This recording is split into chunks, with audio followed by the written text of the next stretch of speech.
Welcome students. जिला सम्मान वार्षिक परीक्षा 2024 कक्षा 11 आज़ादी के बाद का स्वर्णिम भारत भाग 1 का ये पेपर आपके लिए बहुत ही महत्वपूर्ण है। परीक्षा के अंदर आपके 100 नंबर का जो ये पेपर आने वाला है उसके अंदर किस प्रकार के क्वेश्चंस आएंगे और उसके पूरा सॉल्यूशन मैं इस वीडियो में आपको करवाने वाला हूं। तो पेशेंस बना करके आपको वीडियो को पूरा देखना है। चैनल पर पहली बार आए तो सब्सक्राइब करने के साथ साथ जो लाइक का बटन है उसको भी दबा देना है। साथ ही साथ वीडियो को अपने दोस्तों तक शेयर कर देना है। आपको यदि इसकी पीडीएफ प्राप्त करनी है तो आप टेलीग्राम ग्रुप का लिंक डिस्क्रिप्शन में है, ज्वाइन कर सकते हैं, जहां पर आपको इसकी पीडीएफ मिल जाएगी।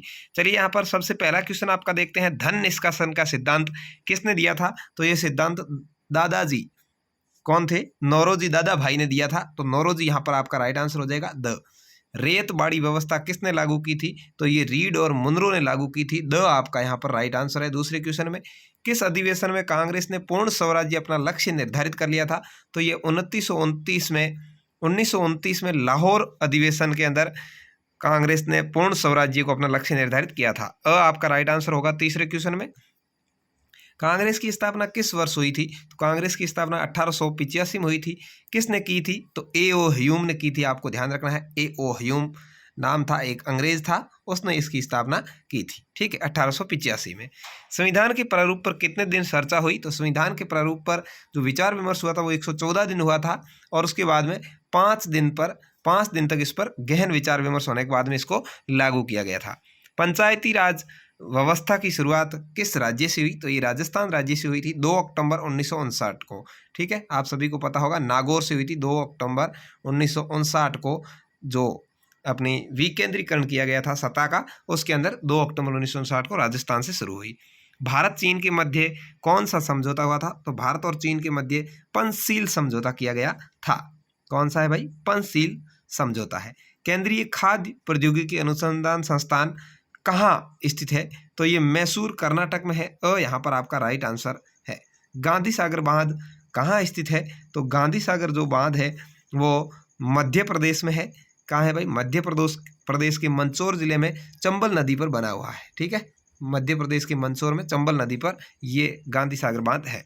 योजना आयोग का अध्यक्ष कौन होता है? तो योजना आयोग का अध्यक्ष केंद्र में प्रधानमंत्री होता है। स आपका राइट आंसर है। तो इस तरह से ये 10 तो आपके ऑब्जेक्टिव टाइप क्वेश्चन आए हैं। उसके बाद में आपके आए हैं रिक्त स्थानों की पूर्ति करने वाले क्वेश्चन।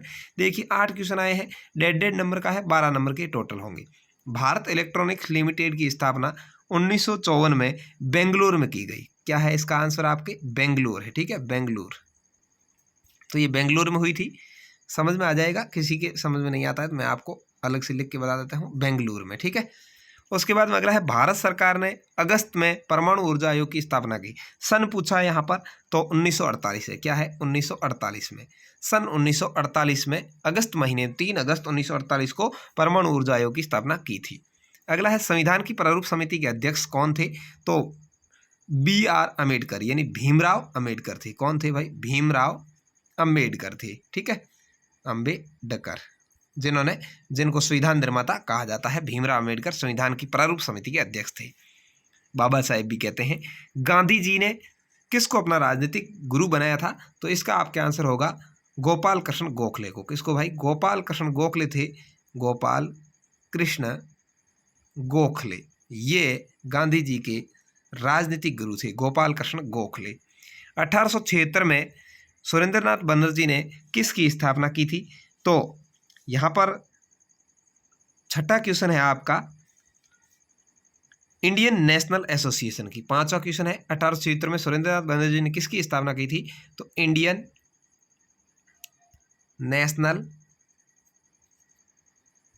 National association. ठीक है, भारतीय राष्ट्रीय संगठन एसोसिएशन, इसकी स्थापना की थी सुरेंद्रनाथ बनर्जी ने 1876 में। नेहरू ने संविधान सभा में क्या प्रस्तुत किया था? तो उन्होंने उद्देश्य प्रस्ताव प्रस्तुत किया था। क्या किया था भाई? उद्देश्य प्रस्ताव। ठीक है, उद्देश्य प्रस्ताव प्रस्तुत किया। नेहरू ने संविधान सभा में उद्देश्य प्रस्ताव प्रस्तुत किए। जलियांवाला बाग हत्याकांड की जांच हेतु किस कमेटी का गठन ब्रिटिश सरकार ने किया था? तो यहाँ पर आपके आ जाएगा हंटर समिति का गठन किया। किसका? हंटर समिति, हंटर समिति। ठीक है, हंटर समिति का गठन किया। रविंद्रनाथ टैगोर ने गांधी जी को क्या कहकर पुकारा था, तो उन्होंने महात्मा की उपाधि दी थी। क्या कहा था? महात्मा कहा था, और उसके बाद में गांधी को महात्मा गांधी कहा जाने लगा। ठीक है, तो ये उपाधि किसने दी थी पूछ ले, तो रविंद्रनाथ टैगोर ने दी थी। इसके बाद में देखिए अति लघुत्रात्मक क्वेश्चन आपके आए हैं। रेतबाड़ी भू राजस्व व्यवस्था सर्वप्रथम कहाँ लागू हुई थी? तो रेतबाड़ी ये जो मुंद्रो और वहाँ की थी, तो ये सबसे पहले मद्रास में लागू हुई थी। ठीक है, मद्रास का हाल फिलहाल में नाम चेन्नई है, यहाँ से लागू हुई थी। दूसरा है धन निष्कासन का सिद्धांत किसने दिया था? ये आपके क्वेश्चन पहले भी आ चुका है, अबसद में भी, दादा भाई नौरोजी ने। ठीक है, दादा भाई नौरोजी, यहाँ पर आपको इसका पूरा नाम लिखना था, दादा भाई नौरोजी ने। अगला है 1907 ईस्वी में किसने भारत में लौह इस्पात की शुरुआत की थी? तो ये जमशेद टाटा ने की थी। किसने भाई? जमशेद टाटा ने की थी। और इसका जो कंपनी का नाम रखा गया था वो टिस्को रखा गया था। क्या है? टिस्को नाम दिया गया था 1907 में। आपके बिल्कुल पाठ में आया हुआ होगा, कक्षा 8 में भी आया हुआ है, 9 में भी आया हुआ है। भारत का पहला समाचार पत्र कौन सा था? तो भारत का जो पहला समाचार पत्र था उसका नाम बंगाल गजट था। क्या था भाई? बंगाल गजट। ठीक है, बंगाल गजट,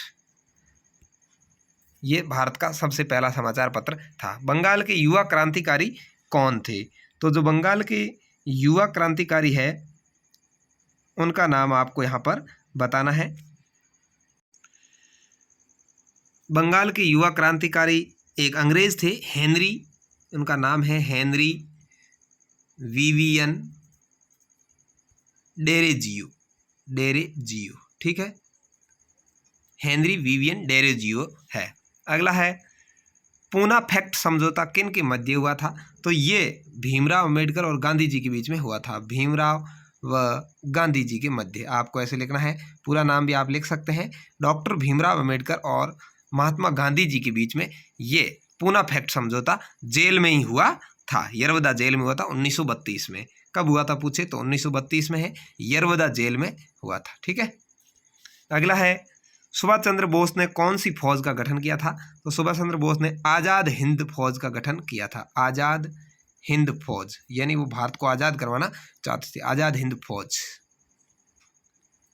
अगला पूछा है गांधीवादी विचारधारा की कोई दो सिद्धांत लिखिए। तो गांधीवादी विचारधारा में आपको पता है सत्याग्रह। ठीक है, गांधी जी क्या करते थे? सत्याग्रह करते थे। अहिंसा उनका मुख्य था, अहिंसा। खादी, ठीक है, खादी के भी बहुत उन्होंने, खादी के ऊपर, धर्म, ये उनके मुख्य सिद्धांत है। कोई दो ही आपको लिखने हैं। अगला है 1919 का भारत शासन अधिनियम को अन्य किस नाम से जाना जाता है? तो उसको मॉन्टेग सेम्सफोर्ड सुधार के नाम से जाना जाता है। क्या है? मॉन्टेग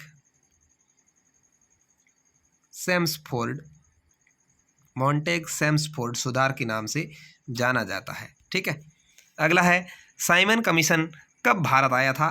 तो साइमन कमीशन है वह 1928 में भारत आया था। ठीक है, 1928 में भारत आया। भारत का संविधान कब लागू हुआ? तो भारत का संविधान आप सभी को पता है 26 जनवरी 1950 को लागू हुआ। केंद्रीय ग्लास एवं सिरेमिक अनुसंधान संस्थान कहाँ स्थित है? तो ये खुर्जा नामक स्थान है। क्या है? खुर्जा, उत्तर प्रदेश में। ठीक है, खुर्जा उत्तर प्रदेश के अंदर ये स्थित है। तो इस तरह से ये आपके थे कुछ अति लघुत्रात्मक क्वेश्चंस जो आए हैं। 12 क्वेश्चंस, डेढ़ नंबर के, 18 नंबर के। उसके बाद में लघुत्रात्मक प्रश्न आए हैं। प्रथम पंचवर्षीय योजना के मुख्य उद्देश्य आपको लिखना है। 2.5 नंबर के 12 क्वेश्चन आए हैं। बॉम्बे प्लान क्या था? भारत हेवी इलेक्ट्रॉनिक लिमिटेड की स्थापना क्यों की गई? नेहरू के लोकतांत्रिक विचार क्या थे? असंलग्नता नीति से क्या तात्पर्य है? गांधी जी का शासन विकेंद्रीकरण को समझाइए। कांग्रेस की स्थापना के उद्देश्य क्या थे? रोलेट एक्ट क्या था? और ट्रस्टीशिप के सिद्धांत से क्या तात्पर्य है? महलवाड़ी व्यवस्था क्या थी? ब्रिटिश शासन के दौरान पाश्चात्य शिक्षा का भारतीय संस्कृति पर क्या प्रभाव पड़ा? सत्याग्रह के साधन क्या क्या थे? ठीक है, ये इसके बाद में आपके दीर्घ उत्तरात्मक प्रश्न भी आए हैं। 5 क्वेश्चन यहाँ पर 3-3 नंबर के आए हैं। गांधी जी के सर्वोदय संबंधी विचार लिखिए। सर्वोदय की परीक्षा भी होती है, आपने दी होगी या 10वीं पास करने के बाद देंगे। नेहरू की विदेश नीति का शांतिपूर्ण सहअस्तित्व का सिद्धांत क्या है? भाखड़ा नागल बहुउद्देशीय परियोजना क्या थी? लोकतांत्रिक समाजवादी विचारधारा क्या है, समझाइए। ब्रिटिश काल में हस्तकलाओं के पतन का क्या कारण था?